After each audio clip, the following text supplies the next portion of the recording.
يعني تصور كان عزيزاني من أم علماءنا شيخ محمد بن عبد الوهاب كخوي هاد بعام لسر موالات قسي كردو دوای سليماني كوري عبد الله كخويش أبو لواني برقريان لدرعية كردو باشا نوتم شون كشرا وعبد اللطيف كوري عبد الرحمن كوري حسني محمدي بن عبد الوهاب كصاحب كتاب فتح المجيد بهمان شو أم علماءنا خويان كباسيان لدار الإسلام كي خويان كردوتو كدرستيان كردوا كجيش عثماني هاتو تسريان بمشي ويرديان لداوتو جيش كشان بكافر زاني ودولة كشان بكافر زاني وهر كسيكيش لقبيلة كاني تري خصمي آل سعود كالرويشتون بولاي أوهان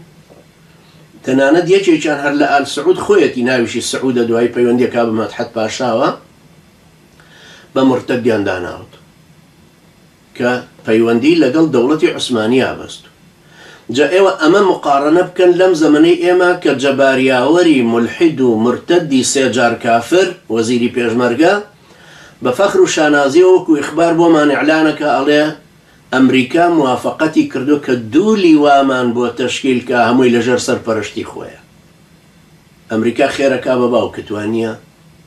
يا خيرك ابا مامستا عبد اللطيف وختمت خليك ام ولا داني بارتي ويشيتي بو اوان أم ولا داني بيجمرقا لبيناوي هيتشا أكوجر ونازاني بوشو الروي بيالن لبيناوي خاكا جيشي وكو جنابتو يشي وكما مسا سيد أحمد أو أنا بيالن لبيناوي خاكا هيا هذا دليل ما بدنا لقرآن والسنة كبرقري كردن لخاك دين داري وإيمان داري كفر الشرك والإلحاد خاك أصلا بتيا كذا أن راو لجاتي خواي قوري مسلمان كاتك دفاعك لخاكي شيناك دفاع لدار الإسلام كيكا كأحكام كان شريعة إسلامي بسرويو ولأمر مسلمانان باختيار مسلمانان هاتو